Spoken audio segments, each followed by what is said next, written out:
ಈ ಸಬ್ಜೆಕ್ಟ್ ಅನ್ನ ಯಾವ ತರ ಆಯ್ಕೆ ಮಾಡ್ಕೊಳ್ಬೇಕು ಅಂದ್ರೆ, ಮುಂದೆ ನೀವು UPSC ಆಗಲಿಲ್ಲ ಅಂದ್ರೆ ಈ ಕ್ಷೇತ್ರದಲ್ಲಿ ನೀವು ಟಾಪ್ ಲೆವೆಲ್ ಹೋಗ್ಬೇಕು ಅಂತದನ್ನ ಆಯ್ಕೆ ಮಾಡ್ಕೊಳ್ಳಿ. ಪ್ಲಾನ್ ಬಿ ಇಟ್ಕೊಂಡೆ UPSC ಬನ್ನಿ. ಯಾಕಂದ್ರೆ ಇಲ್ಲಿ ಬಹಳ ವರ್ಷ ಹಿಂದಿನ ಕಾಲ ಅಲ್ಲ ಇದು. 23 ಅಥವಾ 24ನೇ ವರ್ಷಕ್ಕೆ ನಿಮ್ದು ಏನ್ ಸ್ಟಾರ್ಟ್ ಆಗ್ಬೇಕು ಅಂದ್ರೆ ಅರ್ನಿಂಗ್ ಸ್ಟಾರ್ಟ್ ಆಗಬೇಕು. ಇವಾಗ ಸ್ಟಾರ್ಟ್ ಮಾಡಿದ್ರೆ 26 ಅಥವಾ 27 ವರ್ಷಕ್ಕೆ ನಿಮ್ದು ಮದುವೆ ಆಗುತ್ತದೆ.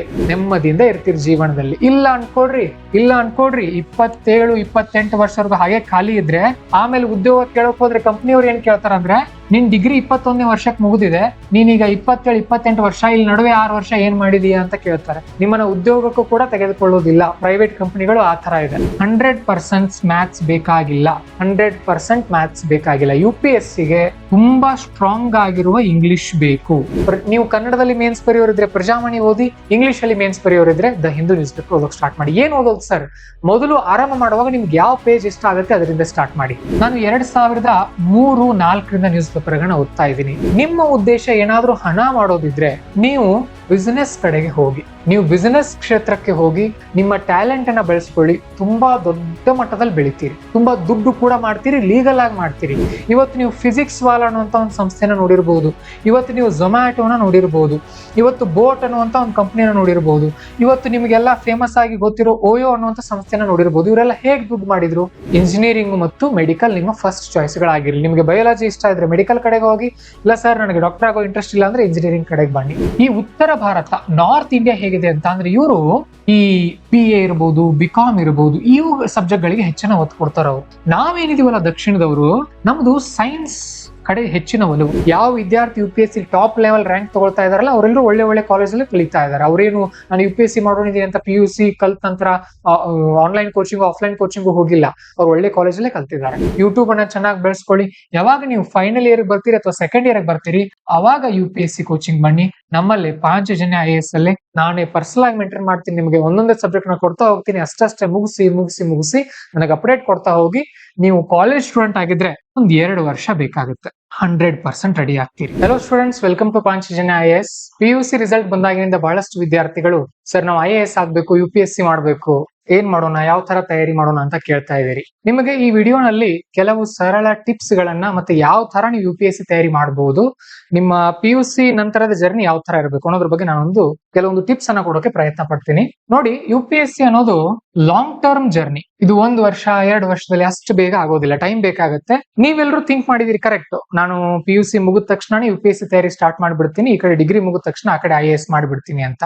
ಆದ್ರೆ ನಿಮ್ಮ PUC ಮುಗಿಯುವಾಗ ಇರುವಂತಹ ವಯಸ್ಸು ಎಷ್ಟು ಅಂದ್ರೆ 18-19 ಮಾತ್ರ. ಈ ಟೈಮಲ್ಲಿ ಏನಾಗಿರುತ್ತೆ, ನಿಮ್ಮ ಬುದ್ಧಿ ಮತ್ತೆ ಇನ್ನೂ ಅಷ್ಟು ಬೆಳೆದಿರೋದಿಲ್ಲ. ಕೆಲವೊಬ್ರು ಬೆಳೆಸ್ಕೊಂಡಿರ್ತೀರಿ, ಇನ್ನು ಕೆಲವೊಬ್ರು ಬೆಳೆಸ್ಕೊಂಡಿರೋದಿಲ್ಲ. ಹಾಗಾಗಿ ನಮ್ಮ UPSC ಏನೇನನ್ನ ನಿರೀಕ್ಷೆ ಮಾಡುತ್ತೆ ಅದೆಲ್ಲ ನಿಮ್ಮಲ್ಲಿ ಬರಬೇಕು ಅಂದ್ರೆ ಈ ವಯಸ್ಸು 20 ಅಥವಾ 21 ತಲುಪಬೇಕು, ಅಥವಾ ಅಟ್ಲೀಸ್ಟ್ 19 ಆದ್ರೂ ಆಗ್ಬೇಕು. ಅಂದ್ರೆ ನಿಮ್ ಡಿಗ್ರಿ ಅರ್ಧ ವರ್ಷ ಆದ್ರೂ ಮುಗಿದಿರ್ಬೇಕು, 1 ವರ್ಷ ಆದ್ರೂ ಮುಗಿದಿರ್ಬೇಕು. ಏನೇನ್ ಕೇಳುತ್ತೆ UPSCಗೆ? ಆಳ ಬೇಡ, ಅಗಲ ಬೇಕು. ಬೇಸಿಕ್ಸ್ ಕೇಳುತ್ತೆ. ಬೇಸಿಕ್ಸ್ ಸಾಮಾನ್ಯ ಸಬ್ಜೆಕ್ಟ್ಗಳು ನಮ್ಗೆ ಏನಿರುತ್ತಲ್ಲ ಅದೇ history, geography, economy, environment, polity, science and technology ಅಲ್ವಾ, ಆಮೇಲೆ ಆರ್ಟ್ ಅಂಡ್ ಕಲ್ಚರ್, ಆಮೇಲೆ ಎಥಿಕ್ಸ್, ಇದೆಲ್ಲ ಹೇಗೆ ಇರಬೇಕಂತ ಬೇಸಿಕ್ಸ್ ಕೇಳುತ್ತೆ. UPSCಗೆ 100% ಮ್ಯಾಥ್ಸ್ ಬೇಕಾಗಿಲ್ಲ. 100% ಮ್ಯಾಥ್ಸ್ ಬೇಕಾಗಿಲ್ಲ. UPSCಗೆ ತುಂಬಾ ಸ್ಟ್ರಾಂಗ್ ಆಗಿರುವ ಇಂಗ್ಲಿಷ್ ಬೇಕು. ಇಂಗ್ಲಿಷ್ ತುಂಬಾ ಅಂದ್ರೆ ತುಂಬಾ ಸ್ಟ್ರಾಂಗ್ ಬೇಕು. ಅದನ್ನ ಬೆಳೆಸ್ಕೊಳ್ತೀರಿ ನೀವು. ಅದಕ್ಕೆ ನಾವು ಏನ್ ಮಾಡ್ತೀವಿ, ಪಾಂಚಜನ್ಯ IAS ಅಲ್ಲಿ ಇಂಗ್ಲಿಷ್ ನೋಟ್ಸ್ ಅನ್ನೇ ಕನ್ನಡದಲ್ಲಿ ಅರ್ಥ ಮಾಡಿಸಿ ಹೇಳ್ತೀವಿ ನಿಮ್ಗೆ. ಅದೇ ತರ ವಿಷನ್ ಮಂತ್ಲಿ ಮ್ಯಾಗಝಿನ್ ಕೂಡ ಅರ್ಥ ಮಾಡಿಸಿ ಹೇಳ್ತೀವಿ, ಬರುತ್ತೆ. ನೀವು ಕಷ್ಟ ಪಡಬೇಕು ಅಂದ್ರೆ ಮ್ಯಾಥ್ಸ್ ಮೇಲೆ ಟೈಮ್ ಹಾಕ್ಬೇಡಿ, ಟೈಮ್ ಇಂಗ್ಲಿಷ್ ಕೊಡ್ಬೇಕು. ನೀವು UPSC ಅಲ್ಲಿ ಟಾಪ್ ರ್ಯಾಂಕ್ ಬರ್ಬೇಕಂತ ಅಂದ್ರೆ ಓಕೆ. ಇನ್ನು ನಮಗೆ UPSC ನಲ್ಲಿ ಜನರಲ್ ನಾಲೆಜ್ ಇರಬೇಕು. ಜನರಲ್ ನಾಲೆಜ್ ಎಲ್ಲಿಂದ ಬರುತ್ತೆ? ನಿಮಗೆ ನ್ಯೂಸ್ ಪೇಪರ್ ಓದೋದ್ರಿಂದ ಬರುತ್ತೆ. ನೀವೇನ್ PUC ಮುಗಿಸಿದಿರಲ್ಲ, PUC ಮುಗಿದ ಮರನೇ ದಿನದಿಂದಾನೆ ನೀವೇನ್ ಸ್ಟಾರ್ಟ್ ಮಾಡಿ ಅಂದ್ರೆ ನ್ಯೂಸ್ ಪೇಪರ್ ಓದೋಕ್ ಸ್ಟಾರ್ಟ್ ಮಾಡಿ. ಯಾರು ಕನ್ನಡ ಮೀಡಿಯಂ ವಿದ್ಯಾರ್ಥಿ ಇದೀರಿ, ನೀವು ಪ್ರಜಾವಾಣಿಯಿಂದ ಓದೋಕ್ ಸ್ಟಾರ್ಟ್ ಮಾಡಿ. ಹೇಗೆ ಓದೋದು ಪ್ರಜಾವಾಣಿ ನ್ಯೂಸ್ ಪೇಪರ್, ಏನ್ ಓದೋದು, ಇದ್ರ ಬಗ್ಗೆ ಈಗಾಗಲೇ ನಮ್ಮ ಚಾನಲ್ ನಲ್ಲಿ ವಿಡಿಯೋಗಳನ್ನ ಕೊಟ್ಟಿದೀವಿ ನಾವು. ಅದನ್ನ ನೋಡ್ಕೊಂಡು ಪ್ರಜಾವಾಣಿ ಸ್ಟಾರ್ಟ್ ಮಾಡಿ. ಯಾರು ಇಂಗ್ಲಿಷ್ ಮೀಡಿಯಂ ಸ್ಟೂಡೆಂಟ್ಸ್ ಇದೀರಿ, ಯಾರು ಇಂಜಿನಿಯರಿಂಗು ಮೆಡಿಕಲ್ ಇದೀರಿ, ನೀವು ಕನ್ನಡದಲ್ಲಿ ಮೇನ್ಸ್ ಬರೆಯೋರಿದ್ರೆ ಪ್ರಜಾವಾಣಿ ಓದಿ, ಇಂಗ್ಲಿಷ್ ಅಲ್ಲಿ ಮೇನ್ಸ್ ಬರೆಯೋರಿದ್ರೆ ದ ಹಿಂದೂ ನ್ಯೂಸ್ ಪೇಪರ್ ಓದೋಕ್ ಸ್ಟಾರ್ಟ್ ಮಾಡಿ. ಏನ್ ಓದೋದು ಸರ್? ಮೊದಲು ಆರಂಭ ಮಾಡುವಾಗ ನಿಮ್ಗೆ ಯಾವ ಪೇಜ್ ಇಷ್ಟ ಆಗುತ್ತೆ ಅದರಿಂದ ಸ್ಟಾರ್ಟ್ ಮಾಡಿ. ನಾನು 2003-4 ನ್ಯೂಸ್ ಪೇಪರ್ ಗಳನ್ನ ಓದ್ತಾ ಇದ್ದೀನಿ. ಅವಾಗ ಏನು ಓದ್ತಾ ಇದ್ದೆ? ಲೋಕಲ್ ಸುದ್ದಿಗಳನ್ನ, ಕ್ರಿಕೆಟ್ ಬಗ್ಗೆ ಓದ್ತಾ ಇದ್ದೆ. ಬರ್ತಾ ಬರ್ತಾ ಬರ್ತಾ ಅವಾಗ ಸಂಪಾದಕೀಯ ಒಳ್ಳೆ ಒಳ್ಳೆ ಲೇಖನಗಳ ಕಡೆಗೆ ನಮ್ ಗಮನ ಹೋಗೋಕ್ ಸ್ಟಾರ್ಟ್ ಆಗುತ್ತೆ. ಮೊದಲು ಒಂದು ಸ್ಟಾರ್ಟ್ ಮಾಡಿ ಒಂದ್ ತಿಂಗಳು 2 ತಿಂಗಳು ನಿಮ್ಗೆ ಏನ್ ಇಷ್ಟ ಅನ್ನೋದನ್ನ ಓದಿ, ಆಮೇಲೆ UPSC ಏನ್ ಬೇಕು ಅದನ್ನ ಓದೋಕ್ ಸ್ಟಾರ್ಟ್ ಮಾಡ್ಬೇಕು. ಇನ್ನು ಅವೇರ್ನೆಸ್, ನಿಮ್ಮ ಸುತ್ತಮುತ್ತ ಏನಾಗ್ತಾ ಇದೆ, ನಿಮ್ಮ MLA ಏನ್ ಮಾಡ್ತಾ ಇದ್ದಾರೆ, ನಿಮ್ MP ಏನ್ ಮಾಡ್ತಾ ಇದಾರೆ, ನರೇಂದ್ರ ಮೋದಿ ಅವರು ಏನ್ ಘೋಷಣೆ ಮಾಡಿದ್ರು, ರಾಹುಲ್ ಗಾಂಧಿ ಅವ್ರು ಏನ್ ಹೇಳಿದ್ರು, ಸಿದ್ದರಾಮಯ್ಯ ಅವ್ರು ಏನ್ ಹೇಳ್ತಾ ಇದ್ದಾರೆ, ಮತ್ತೆ ಏನೇನ್ ಬಿಸ್ನೆಸ್ ನಡೀತಾ ಇದೆ ದೇಶದಲ್ಲಿ, ಯಾವ ತರ ಬಿಸ್ನೆಸ್ ನಡೆಯುತ್ತೆ, ಯಾವ ಬಿಸ್ನೆಸ್ ಗಳು ಯಶಸ್ವಿ ಆದವು, ಯಾವ ಬಿಸ್ನೆಸ್ ಗಳು ಫೇಲ್ ಆದವು, ಜಗತ್ ಹೇಗಿದೆ, ದೇಶ ಹೇಗಿದೆ, ಡೊನಾಲ್ಡ್ ಟ್ರಂಪ್ ಏನ್ ಘೋಷಣೆ ಮಾಡಿದ್ರು, ಇದರಿಂದ ಏನ್ ಪರಿಣಾಮ ಬೀರುತ್ತೆ, ಈ ತರ ನೀವು ಏನ್ ಮಾಡಿ ಅಂದ್ರೆ ಜಗತ್ತನ್ನ ಅಬ್ಸರ್ವ್ ಮಾಡೋಕ್ ಸ್ಟಾರ್ಟ್ ಮಾಡಿ. ಇದಕ್ಕೆ ಒಳ್ಳೆ ಒಳ್ಳೆ ಯೂಟ್ಯೂಬ್ ಚಾನಲ್ ಗಳು ಕೂಡ ಸಿಗುತ್ತೆ ನಿಮಗೆ. ನೀವು ಕನ್ನಡದಲ್ಲಿ ಬೇಕಾದ್ರೆ ನೋಡೋದಾದ್ರೆ ಮಸ್ತ್ ಮಗ ಅಂತ ಒಂದು ಯೂಟ್ಯೂಬ್ ಚಾನಲ್ ಇದೆ, ಆಮೇಲೆ ಥರ್ಡ್ ಐ ಅಂತ ಒಂದು ಯೂಟ್ಯೂಬ್ ಚಾನಲ್ ಇದೆ, ಧ್ರುವ ರಾತಿ ಅವ್ರ ಯೂಟ್ಯೂಬ್ ಚಾನಲ್ ಇದೆ, ಆಮೇಲೆ ನಿತೀಶ್ ರಜಪೂತ್ ಅವ್ರ ಯೂಟ್ಯೂಬ್ ಚಾನಲ್ ಇದೆ. ನಿಮ್ಗೆ ಯಾವ್ದು ಇಷ್ಟ ಅದನ್ನ ಫಾಲೋ ಮಾಡಿ. ಒಟ್ನಲ್ಲಿ ಓವರ್ ಆಲ್ ಏನ್ ನಡೀತಾ ಇದೆ ಈಗ ಇದ್ರ ಬಗ್ಗೆ ಒಂದು ಅವೇರ್ನೆಸ್ ಡೈಲಿ ಒಂದು 10 ರಿಂದ 20 ನಿಮಿಷ ಕೊಡಿ. ಇನ್ನು UPSC ಅನ್ನೋದು ಒಂದು ಸರ್ವಿಸ್, ಇದು ಸೇವೆ. ನೀವು ನೋಡಿ ಒಂದೇ ಮಾತು ಹೇಳ್ಬಿಡ್ತೀನಿ ನಿಮಗೆ, ಜೀವನದಲ್ಲಿ ನೀವು UPSC ಆಸ್ಪಿರೆಂಟ್ ಇರಬಹುದು, ನಿಮಗೊಂದು ಮಾತು ಹೇಳ್ತೀನಿ, ನಮ್ಮ ಜಗತ್ತು ಇತ್ತೀಚೆಗೆ ಹೆಚ್ಚು ಗೌರವ ಕೊಡ್ತಾ ಇರೋದು ಹಣಕ್ಕೆ, ಮೌಲ್ಯಗಳಿಗೆ ಗೌರವ ಕಡಿಮೆ ಆಗ್ತಾ ಇದೆ. ಹಾಗಾಗಿ ನಿಮ್ಮ ಉದ್ದೇಶ ಏನಾದ್ರೂ ಹಣ ಮಾಡೋದಿದ್ರೆ ನೀವು ಬಿಸಿನೆಸ್ ಕಡೆಗೆ ಹೋಗಿ, ನೀವು ಬಿಸಿನೆಸ್ ಕ್ಷೇತ್ರಕ್ಕೆ ಹೋಗಿ ನಿಮ್ಮ ಟ್ಯಾಲೆಂಟ್ ಅನ್ನ ಬೆಳೆಸ್ಕೊಳ್ಳಿ. ತುಂಬಾ ದೊಡ್ಡ ಮಟ್ಟದಲ್ಲಿ ಬೆಳಿತೀರಿ, ತುಂಬಾ ದುಡ್ಡು ಕೂಡ ಮಾಡ್ತೀರಿ, ಲೀಗಲ್ ಆಗಿ ಮಾಡ್ತೀರಿ. ಇವತ್ತು ನೀವು ಫಿಸಿಕ್ಸ್ ವಾಲ್ ಅನ್ನುವಂತ ಒಂದು ಸಂಸ್ಥೆನ ನೋಡಿರ್ಬಹುದು, ಇವತ್ತು ನೀವು ಝೊಮ್ಯಾಟೋನ ನೋಡಿರ್ಬಹುದು, ಇವತ್ತು ಬೋಟ್ ಅನ್ನುವಂತ ಒಂದು ಕಂಪನಿನ ನೋಡಿರ್ಬಹುದು, ಇವತ್ತು ನಿಮ್ಗೆಲ್ಲ ಫೇಮಸ್ ಆಗಿ ಗೊತ್ತಿರೋ ಓಯೋ ಅನ್ನುವಂತ ಸಂಸ್ಥೆನ ನೋಡಿರ್ಬಹುದು. ಇವರೆಲ್ಲ ಹೇಗ್ ದುಡ್ಡು ಮಾಡಿದ್ರು? ಹೇಗಂದ್ರೆ ಇವರು ಕಂಪನಿಗಳನ್ನ ಕಟ್ಟಿದ್ರು. ನಿಮ್ಮಲ್ಲಿ ಈ ಟ್ಯಾಲೆಂಟ್ ಇದ್ರೆ ಈ ತರ ಸ್ಟಾರ್ಟ್ ಮಾಡಿ. ಹೇಗ್ ಕಟ್ಟೋದು ಸರ್ ಕಂಪನಿಗಳನ್ನ? ಯೂಟ್ಯೂಬ್ ಅಲ್ಲಿ ಎಲ್ಲಾ ಸೋರ್ಸ್ ಇದೆ, ನೋಡ್ಕೊಳ್ಳಿ.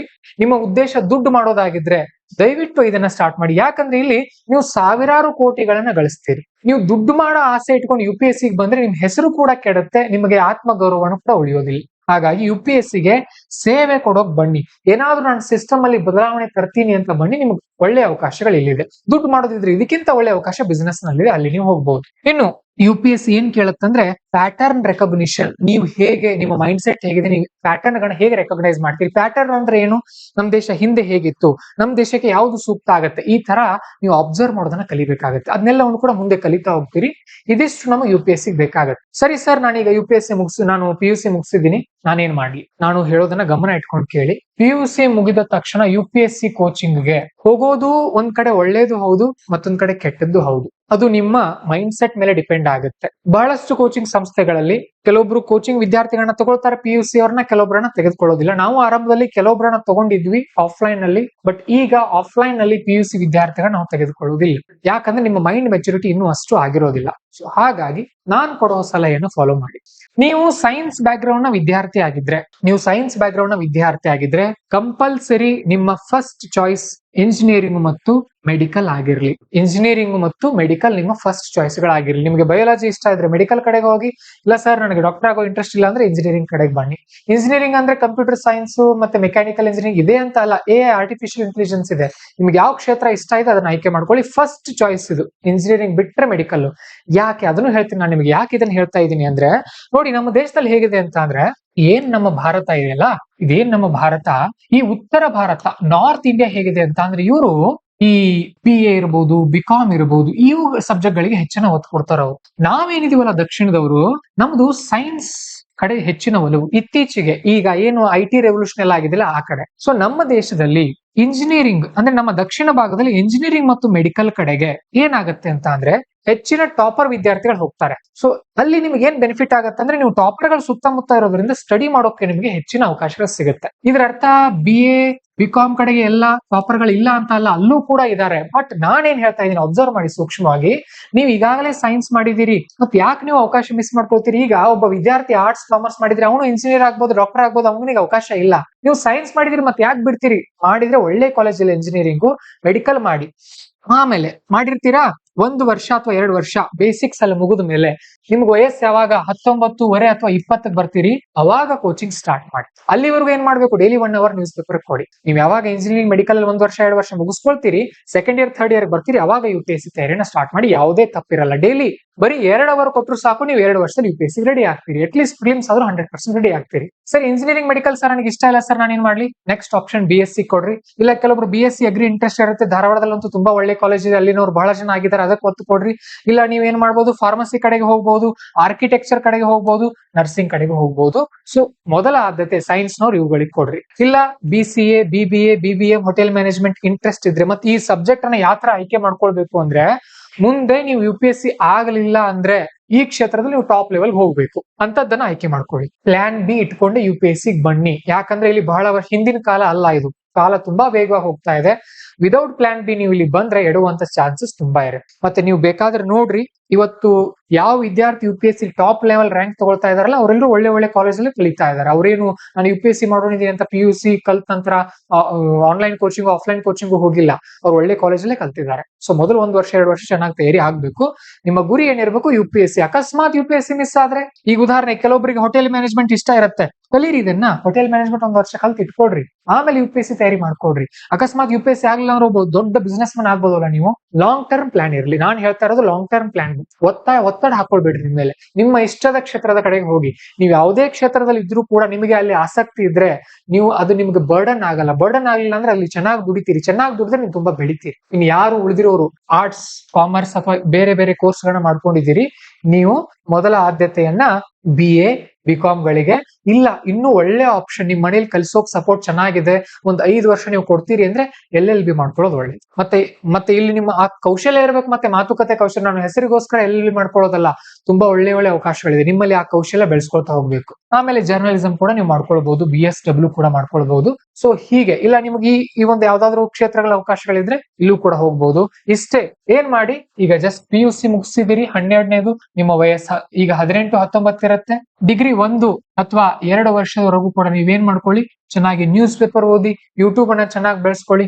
ಯಾವಾಗ ನೀವು ಫೈನಲ್ ಇಯರ್ ಬರ್ತೀರಿ ಅಥವಾ ಸೆಕೆಂಡ್ ಇಯರ್ ಬರ್ತೀರಿ, ಅವಾಗ UPSC ಕೋಚಿಂಗ್ ಬನ್ನಿ. ನಮ್ಮಲ್ಲಿ 5 ಜನ IAS ಅಲ್ಲೇ ನಾನೇ ಪರ್ಸನಲ್ ಆಗಿ ಮೇಂಟೈನ್ ಮಾಡ್ತೀನಿ. ನಿಮಗೆ ಒಂದೊಂದೇ ಸಬ್ಜೆಕ್ಟ್ ನ ಕೊಡ್ತಾ ಹೋಗ್ತೀನಿ. ಅಷ್ಟೇ ಮುಗಿಸಿ ನನಗೆ ಅಪ್ಡೇಟ್ ಕೊಡ್ತಾ ಹೋಗಿ. ನೀವು ಕಾಲೇಜ್ ಸ್ಟೂಡೆಂಟ್ ಆಗಿದ್ರೆ 1-2 ವರ್ಷ ಬೇಕಾಗುತ್ತೆ. 100% ರೆಡಿ ಆಗ್ತೀರಿ. ಏನು ಗೊತ್ತಾ, ನೀವು 21ನೇ ವರ್ಷಕ್ಕೆ ಬರೋ ವೇಳೆಗೆ ಮೇನಲ್ಲಿ ಪ್ರತಿ ವರ್ಷ ಎಕ್ಸಾಮ್ ನಡೆಯುತ್ತೆ. ಅದನ್ನ ಯಾವಾಗ ಬರ್ತಿರ್ತೀರಿ ಅದಕ್ಕಿಂತ ಹಿಂದೆ 2 ವರ್ಷ ನೀವು ತಯಾರಿ ಮಾಡ್ಕೊಂಡಿದ್ರೆ ಸಾಕು, ಈ ಎಕ್ಸಾಮ್ ಅನ್ನ ಪಾಸ್ ಆಗಬಹುದು. ಈ ಪರೀಕ್ಷೆಗೆ ತುಂಬಾ ಆಳವಾದ ಜ್ಞಾನ ಬೇಕಾಗುತ್ತೆ. ಅದಕ್ಕೇನೆ ನೀವು PUC ಮುಗಿದ ತಕ್ಷಣ ಜಾಯ್ನ್ ಆಗೋದು ಬೇಡ. 1 ವರ್ಷ ನಾಲೆಜ್ ಡೆವಲಪ್ ಮಾಡ್ಕೊಡ್ರಿ, ಬೇಸಿಕ್ ನಾಲೆಜ್ ಅನ್ನ. ಅದು ನ್ಯೂಸ್ ಪೇಪರ್ ಇಂದ ಬರ್ತಾ ಹೋಗುತ್ತೆ. ಇಷ್ಟು ಮಾಡಿ ನೀವು ಖಂಡಿತವಾಗ್ಲೂ ಯಶಸ್ವಿ ಆಗ್ತೀರಿ. ಮತ್ತೆ ನಾನು UPSC ಮಾಡೋನಿದ್ದೀನಿ ಬಿಡಿ ಅಂತ ಹೇಗೆ ಬೇಕೋ ಹಾಗಂತ ಕಾಲೇಜ್ಗಳಿಗೆ ಅಡ್ಮಿಷನ್ ಮಾಡಬೇಡಿ. ಒಳ್ಳೆ ಕಾಲೇಜ್ಗಳಿಗೆ ಅಡ್ಮಿಷನ್ ಮಾಡ್ಕೊಳ್ಳಿ. ಇನ್ವೆಸ್ಟ್ ಇಲ್ಲೇ ಮಾಡಿ. PUC ಮುಗಿದ್ಮೇಲೆ ಡಿಗ್ರಿನಲ್ಲಿ ಒಳ್ಳೆ ಕಾಲೇಜ್ಗಳು ಕೂಡ ಇರಬೇಕು. ಒಳ್ಳೆ ಸ್ನೇಹಿತರು ಇರ್ಲಿ, 1 ಅಥವಾ 2 ಸಾಕು. ಹೆಚ್ಚಿನ ಜನ ಸ್ನೇಹಿತರನ್ನ ಇಲ್ಲಿ ಮಾಡ್ಕೊಳ್ಳೋ ಅಗತ್ಯ ಇಲ್ಲ. ನಿಮ್ಮ ಗುರಿಗೆ ಸಮಾನಾಂತರವಾಗಿರುವಂತ ಸ್ನೇಹಿತರು ಇರ್ಲಿ. ಅಂದ್ರೆ ನೀವು IAS ಮಾಡೋರು ಇದೀರಿ ಅಂದ್ರೆ ಆ ತರ ಸ್ಟಡಿ ಮಾಡೋ ವಿದ್ಯಾರ್ಥಿಗಳ ಜೊತೆಗೆ ತಿರುಗಾಡ್ರಿ. ಓಕೆ, ನಿಮ್ಮ ಉದ್ದೇಶ ಏನಾಗಿರ್ಲಿ ಅಂದ್ರೆ, ಈಗ ನಿಮ್ಮ ವಯಸ್ಸು 18 ಅಥವಾ 19, 2000 ನಿಮ್ಮ 21ನೇ ವಯಸ್ಸಿಗೆ ಬಂದಾಗ ನೀವು ಫಸ್ಟ್ ಅಟೆಂಪ್ಟ್ ಕೊಡ್ತೀರಿ. ಓಕೆ, ಅದಾದ್ಮೇಲೆ ಮ್ಯಾಕ್ಸಿಮಮ್ 2 ವರ್ಷ ಅಷ್ಟೇ ಕಾಂಪಿಟೇಟಿವ್ ಎಕ್ಸಾಮ್ ಕೂತ್ಕೊಳ್ಬೇಕು. 23 ಅಥವಾ 24ನೇ ವರ್ಷಕ್ಕೆ ನಿಮ್ದು ಏನ್ ಸ್ಟಾರ್ಟ್ ಆಗ್ಬೇಕು ಅಂದ್ರೆ ಅರ್ನಿಂಗ್ ಸ್ಟಾರ್ಟ್ ಆಗಬೇಕು. ಇವಾಗ ಸ್ಟಾರ್ಟ್ ಮಾಡಿದ್ರೆ 26 ಅಥವಾ 27 ವರ್ಷಕ್ಕೆ ನಿಮ್ದು ಮದುವೆ ಆಗುತ್ತದೆ. ನೆಮ್ಮದಿಯಿಂದ ಇರ್ತೀರಿ ಜೀವನದಲ್ಲಿ. ಇಲ್ಲ ಅನ್ಕೊಡ್ರಿ 27, 28 ವರ್ಷವರೆಗೂ ಹಾಗೆ ಖಾಲಿ ಇದ್ರೆ ಆಮೇಲೆ ಉದ್ಯೋಗ ಕೇಳಕ್ ಹೋದ್ರೆ ಕಂಪ್ನಿಯವ್ರು ಏನ್ ಕೇಳ್ತಾರ ಅಂದ್ರೆ, ನಿನ್ ಡಿಗ್ರಿ 21ನೇ ವರ್ಷಕ್ಕೆ ಮುಗಿದಿದೆ, ನೀನೀಗ 27, 28 ವರ್ಷ, ಇಲ್ಲಿ ನಡುವೆ 6 ವರ್ಷ ಏನ್ ಮಾಡಿದೀಯಾ ಅಂತ ಕೇಳ್ತಾರೆ. ನಿಮ್ಮನ್ನ ಉದ್ಯೋಗಕ್ಕೂ ಕೂಡ ತೆಗೆದುಕೊಳ್ಳೋದಿಲ್ಲ. ಪ್ರೈವೇಟ್ ಕಂಪನಿಗಳು ಆ ತರ ಇದೆ. ಸೊ ಹಾಗಾಗಿ UPSC ಮುಗಿಸಿ 1 ವರ್ಷ 2 ವರ್ಷ ಅಷ್ಟೇ ಖಾಲಿ ಕುತ್ಕೊಳ್ಬೇಕು. ಅಂದ್ರೆ ಇದು ಡಿಗ್ರಿ ಮುಗಿಸಿ ಆಮೇಲೆ ಒಂದ್ ಜಾಬ್ ಮಾಡ್ತಾನೆ ಇರ್ಬೇಕು, ನೀವು ಖಾಲಿ ಇರೋ ಹಾಗಿಲ್ಲ. ಸೊ ಪ್ಲಾನ್ಡ್ ಆಗಿ ಹೋಗಿ. 21 ವರ್ಷಕ್ಕೆ ನಾನು UPSC ಫಸ್ಟ್ ಅಟೆಂಪ್ಟ್ ಕೊಡ್ತೀನಿ, ಆಮೇಲೆ 1-2 ಎಕ್ಸ್ಟ್ರಾ ಚಾನ್ಸಸ್. ನಾನು 24 ವರ್ಷಕ್ಕೆ ಅರ್ನಿಂಗ್ ಸ್ಟಾರ್ಟ್ ಮಾಡ್ತೀನಿ, 27, 28 ವರ್ಷಕ್ಕೆ ಮದುವೆ ಆಗ್ತೀನಿ ಅಂತ ಪ್ಲಾನ್ ಹಾಕೊಳ್ರಿ. ಇದಕ್ಕಿಂತ ದೂರ ಹೋಗ್ಬೇಡ್ರಿ. ಇದಕ್ಕಿಂತ ದೂರ ಹೋಗಿ ಬಹಳ ಜನ ಕಷ್ಟವನ್ನು ಅನುಭವಿಸ್ತಾ ಇದ್ದಾರೆ. ಸರಿ, ಇಷ್ಟು ಮಾಡಿ ನೀವು ಖಂಡಿತವಾಗ್ಲೂ ಯಶಸ್ವಿ ಆಗ್ತೀರಿ. ಮತ್ತು ಏನಾದ್ರು ಡೌಟ್ಸ್ ಇದ್ರೆ ಮೆಸೇಜ್ ಮಾಡಿ. ನಮ್ಮ ಆಫೀಸ್ ಸಂಖ್ಯೆನ ನಾನು ಕೊಟ್ಟಿರ್ತೀನಿ ನಿಮಗೆ, 9481837426. All the best. ನಮಸ್ಕಾರ.